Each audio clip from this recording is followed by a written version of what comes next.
Hello दोस्तों, स्वागत आप सभी का हमारे यूट्यूब चैनल तासीम में। दोस्तों, आज का जो सेशन रहेगा वो बहुत ज़्यादा इंपॉर्टेंट रहेगा। आपको पता है हमारी सीरीज चल रही है यूजीसी नेट जून 2024 का जो री एग्जाम है जिसकी डेट आ चुकी है 21 अगस्त से 4 सितंबर, और हमारा जो सब्जेक्ट रहता है वो कौन सा रहता है? हमारा एजुकेशन रहता है। और मैं आपको वो चीज़ें पढ़ा रहा हूँ जो हर बार पेपर में आती रहती है।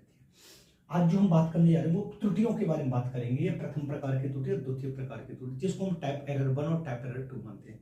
मैं आपको यहाँ पर एक बात और बताना चाहता हूँ, अगर आप इन दोनों त्रुटि को ढंग से समझ लेते 100%, मैं लिख कर दे रहा हूँ 100% आपको एक नंबर यहाँ से मिलने वाला ही मिलने वाला है।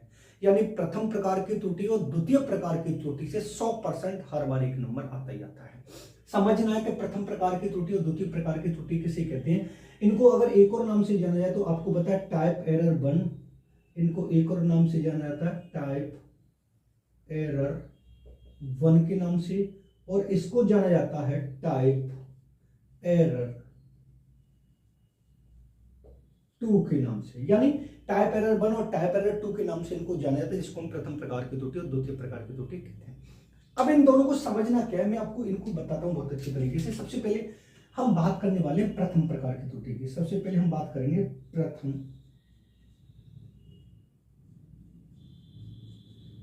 प्रकार की त्रुटि। जब हम प्रथम प्रकार की त्रुटि के बारे में बात करेंगे उसके बाद हम द्वितीय प्रकार की त्रुटि के बारे में बात करेंगे। उससे पहले मैं आपको थोड़ा सा ये बताने की कोशिश करूंगा कि ये आती कैसे है और ये इनका रीजन क्या है, और ये प्रथम प्रकार की तो द्वितीय प्रकार की त्रुटि की उत्पत्ति किस कारण से हुई और किस तरीके से आपको इनको हैंडल करना है, समझना। सबसे पहले हम बात करेंगे यहाँ पर परिकल्पना के बारे में।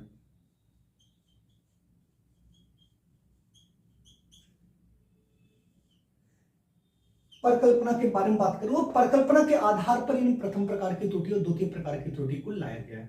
अब यहां पर समझना क्या है कि मान लीजिए जब हम परिकल्पना के बारे में बात करते हैं तो एक जो शोधकर्ता होता है, कौन होता है? शोधकर्ता।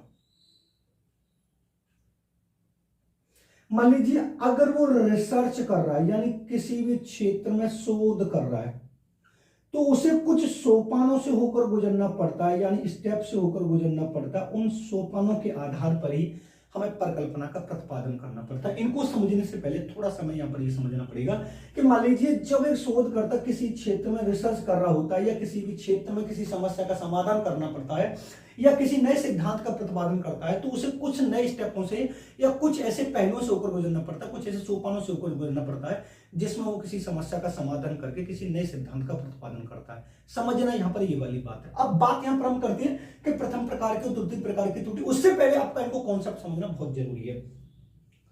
प्रथम प्रकार की त्रुटि और द्वितीय प्रकार की त्रुटि को समझने के लिए हमें परिकल्पना को समझना बहुत जरूरी है। परिकल्पना को समझने के लिए सबसे पहले हमें इनके सोपानों को समझना बहुत जरूरी है। मान लीजिए अगर मैं इनके सोपानों की बात करता हूं तो मान लीजिए सोपान जो होते हैं हमारे क्रम से चलते हैं। जो पहला जो हमारा होता है वो होता है हमारा समस्या का चयन। समझना है, समस्या का चयन करना। उसके बाद हमारा आएगा परिकल्पना का प्रतिपादन करना।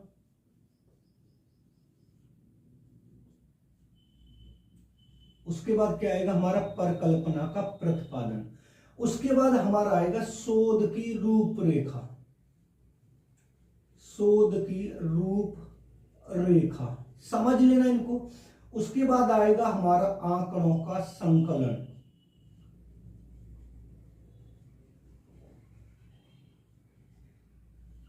उसके बाद आएगा हमारा आंकड़ों का विश्लेषण। आंकड़ों का विश्लेषण। और उसके बाद आएगा हमारा निष्कर्ष। और उसके बाद आएगा हमारा सामान्यीकरण। आपको इन स्टेपों से होकर गुजरना पड़ता है तब जाकर आप किसी एक समस्या का समाधान करते हैं। समझ लेना ये वाली बात। हम पढ़ किस बात को रहे? प्रथम प्रकार की द्वितीय प्रकार की त्रुटि, टाइप एरर 1 टाइप एरर 2 क्या होती है। इनको पढ़ने से पहले हमें यह समझना पड़ेगा कि परिकल्पना हाइपोथेसिस क्या होती है। अब हाइपोथेसिस कहां से है और किस तरीके से हमें उसका प्रयोग करना पड़ता है यह जानने के लिए पहले हमें उसके सोपानों को गुजरना पड़ेगा। जो शोधकर्ता किसी समस्या का समाधान करते समय कुछ स्टेपों से होकर गुजरना पड़ता है, उस स्टेपों को हमें समझना पड़ेगा। और उसमें जो हमारा सेकंड नंबर है वो हमारा परिकल्पना का प्रतिपादन। और ये जो मैंने स्टेप आपको लिखा है ये हर बार पूछे जाते हैं, हर बार लास्ट पेपर में भी पूछेगा। 18 जून का हुआ कि निम्न में से एक शोधकर्ता जब शोध कार्य करते समय निम्न चरणों का सही क्रम में व्यवस्थित कीजिए। तो ये जो हमारे सोपान है ये क्रम से है, मैंने आपको पहले ही बता दे रहा हूं, ये जो हमारे सोपान है, फर्स्ट नंबर पर कौन सा, समस्या का चयन, सेकंड नंबर प्रतिभा, शोध की रूपरेखा, आंकड़ों का संकलन, आंकड़ों का विश्लेषण, निष्कर्ष और सामान्यीकरण। ये आपको अच्छे तरीके से याद रखने, 1 नंबर 100% आपको यहां से ले। अब हमारा जो बात यहां पर हो रही कि प्रथम प्रकार की, द्वितीय प्रकार की त्रुटि, तो अब बात हम करते हैं परिकल्पना की। जब परिकल्पना की बात होगी तो यहां पर शोधकर्ता हमेशा 2 प्रकार की परिकल्पना बनाता है। ये वाली बात आपको समझनी है कि जब शोधकर्ता 2 प्रकार की परिकल्पना बनाएगा तो एक बनाएगा शून्य परिकल्पना,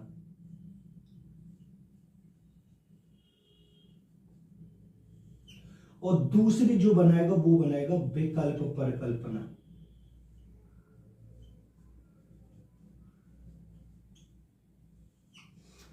मान लीजिए जब हम किसी समस्या का समाधान करते हैं, समाधान करते समय हमें इन स्टेपों से होकर गुजरना पड़ता है, और इन स्टेपों को गुजरते समय हमें जब परिकल्पना का निर्माण करना पड़ता है, तो एक शोधकर्ता जब भी परिकल्पना का निर्माण करेगा तो 2 प्रकार की परिकल्पना का निर्माण करेगा। एक होगी हमारी शून्य परिकल्पना और दूसरी होगी विकल्प परिकल्पना। शून्य परिकल्पना को आपको बहुत अच्छे तरीके से पता H0 और विकल्प परिकल्पना को आपको अच्छे तरीके से पता H1। और ये वाला क्वेश्चन 18 जून को जो पेपर रद्द हुआ है, कैंसिल हुआ है, जो लीक की वजह से, उसमें ये क्वेश्चन पूछा गया है कि शून्य परिकल्पना और विकल्प परिकल्पना इनको क्रम से लगवाने के लिए पूछा। तो जब भी आपसे ये वाली बात पूछी जाए कि जब एक शोधकर्ता किसी भी क्षेत्र में शोध कार्य करते समय सबसे पहले किस परिकल्पना का प्रतिपादन करेगा, तो आपको बता दें शून्य परिकल्पना, फिर उसके बाद विकल्प परिकल्पना। अब ये शून्य परिकल्पना और विकल्प परिकल्पना क्या होती है, इन्हीं से संबंधित हमें प्रथम प्रकार की त्रुटि और द्वितीय प्रकार की त्रुटि को समझना पड़ता है। शून्य परिकल्पना, मान लीजिए जब हम किसी समस्या का समाधान करते हैं तो जो अनुमान लगाते हैं, परिकल्पना का मतलब होता है किसी समस्या का संभावित कथन या किसी समस्या का संभावित समाधान। कंफर्म नहीं है कि वो समाधान करेगा, लेकिन एक जो अनुमान है, ये कल्पना जो हम लगा रहे हैं, वो हमारी परिकल्पना कहलाती है। और यहां पर यह समझना होता है कि जब हम शून्य परिकल्पना को बनाते हैं तो जो हमारे सामने समस्या होती है उसको इस बारे में ये सोचकर बताते हैं कि जो हम अनुमान लगा रहे हैं वो अनुमान उस समस्या से संबंधित हो भी सकता है, नहीं भी। यानी जो हमने एक तुक्का लगाया, जो हमने एक अनुमान लगाया, जो हम एक गैस कर रहे हैं कि इस अनुमान के द्वारा इस समस्या का समाधान हो जाएगा, तो वो अनुमान उस समस्या से संबंधित हो भी सकता है और नहीं भी। इन दोनों की जानकारी हमें कहां पर होती है, शून्य परिकल्पना में होती है। लेकिन अब जो हमने अनुमान लगाया, अगर वो अनुमान सही बैठ जाता है तो कौन सी परिकल्पना बन जाती है, विकल्प परिकल्पना बन जाती है। यानी जो हमने अनुमान लगाया था, अगर वो अनुमान उस समस्या का समाधान करने में सहायता करता है या सार्थक होता है या मोटिवेट करता है, तो वो हमारी कौन सी बन जाती है, विकल्प परिकल्पना। लेकिन जो अनुमान हमने लगाया है और वो उस पर समस्या से संबंधित नहीं होता, तो वो हमारी क्या कहलाती है, शून्य परिकल्पना। समझ रहे हैं? मैं यहां पर थोड़ा सा एक डायग्राम से बता दूं। मान लीजिए हमारे सामने ये एक समस्या है, ये हमारे सामने क्या समस्या है। अब इस समस्या का हमें समाधान करना। अब समाधान करेंगे तो हम परिकल्पना बनाएंगे।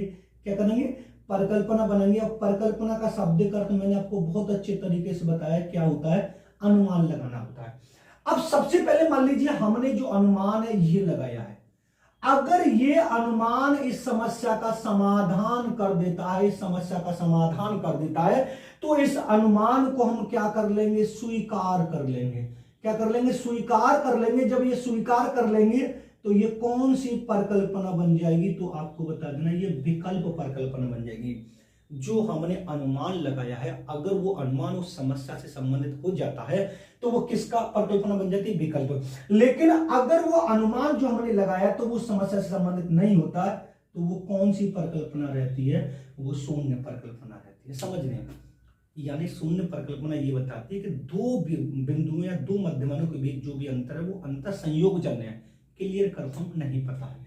तो आपको ये दोनों चीज समझ में आ गई। शून्य परिकल्पना और विकल्प परिकल्पना किसे कहते हैं, जब किसी समस्या का समाधान करने के लिए, जब किसी समस्या का समाधान करने के लिए जिस परिकल्पना का निर्माण किया गया, उस परिकल्पना वो समस्या का समाधान कर देती है तो विकल्प परिकल्पना कहलाती है। वो समस्या का समाधान नहीं करती तो शून्य परिकल्पना कहलाती है। अब यहां पर क्या होता है, प्रथम प्रकार की त्रुटि, द्वितीय प्रकार की त्रुटि। अब समझना, प्रथम प्रकार की त्रुटि क्या होती है कि जब शोधकर्ता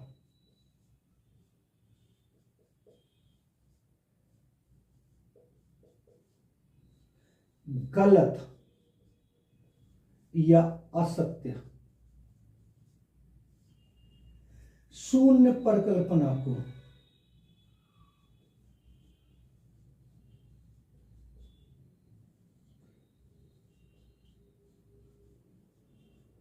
अस्वीकार करता है।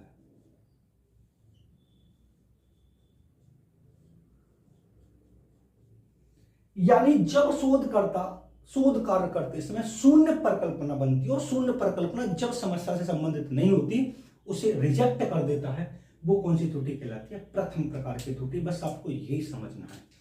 जब हम द्वितीय प्रकार की त्रुटि की बात करते हैं, दूसरी कौन सी हमारी द्वितीय प्रकार की त्रुटि, समझ लेना।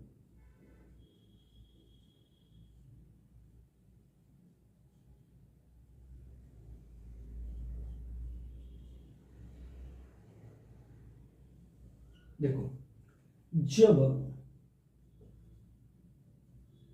शोधकर्ता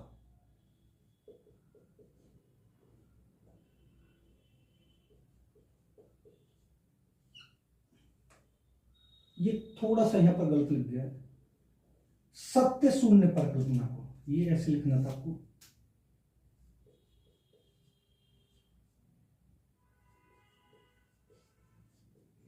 वो थोड़ा हो गया, असत्य शून्य परिकल्पना को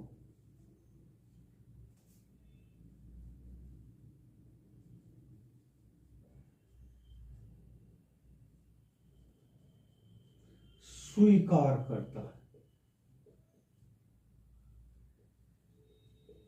स्वीकार करता है, तो कौन सी त्रुटि कहलाती है? द्वितीय प्रकार की त्रुटि। और ये दोनों संबंधित किससे? यहां पर।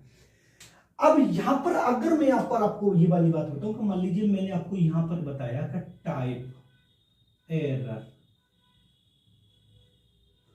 1, ये वाली बात क्या कहना चाह रहा है, तो समझना यहां पर आपको क्या करना है कि शून्य परिकल्पना को अस्वीकार करना।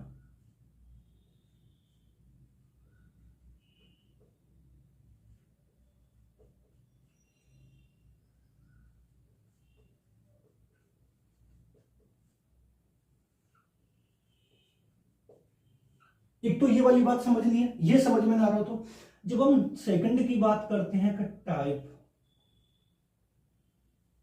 एरर 2 की जब हम बात करते हैं तो आपको ये बताना है कि गलत शून्य परिकल्पना को स्वीकार करना। ये दोनों चीज आपको समझ, यानी ये जो दोनों त्रुटियां हैं ये हमेशा आपको ये वाली बात समझ में आनी चाहिए।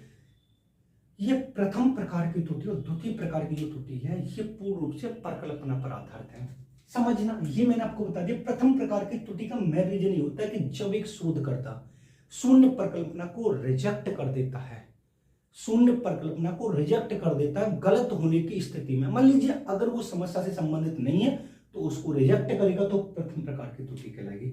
समझना क्या है कि जब शून्य परिकल्पना को वो क्या कर रहा है? अस्वीकार कर रहा है। क्या कर रहा है? अस्वीकार कर रहा है। तो आपको कौन सी त्रुटि बतानी है? प्रथम प्रकार की त्रुटि। जब शोधकर्ता असत्य यानी गलत शून्य परिकल्पना को क्या कर रहा है? स्वीकार कर रहा है, तो कौन सी त्रुटि कहलाएगी? द्वितीय प्रकार की त्रुटि। यानी जब गलत शून्य परिकल्पना को क्या कर रहा है? स्वीकार करता है, जब शून्य परिकल्पना को अस्वीकार करता है तो कौन सी त्रुटि कहलाती है? और जब हम इनको देखते हैं तो शोधकर्ता सबसे पहले शून्य परिकल्पना H0 और विकल्प परिकल्पना H1 की पुष्टि करता है। सबसे पहले वो नल हाइपोथेसिस बनाएगा, फिर उसके बाद विकल्प परिकल्पना ऑब्जेक्टिव बनाएगा। और सब इनका शोधकर्ता जब किसी समस्या का समाधान करते हैं इसमें इन स्टेपों से होकर गुजरता है। यहाँ पर एक इंफॉर्मेशन देता हूँ आपको, अगर आप चाहते हो, अगर आपको यूजीसी नेट के नोट्स चाहिए, जो 10 यूनिट्स के 40 चैप्टर के नोट्स चाहिए, तो आप इस नंबर पर कॉन्टेक्ट कर सकते 7217375533। आप इस नंबर पर कांटेक्ट कर सकते हैं। एक एक क्वेश्चन यूजीसी नेट के 10 यूनिट्स के 40 चैप्टर विद हैंड रिटन, एक एक टॉपिक को ऐसे कवर किया गया कि एक भी क्वेश्चन आपका बाहर नहीं जा सकता।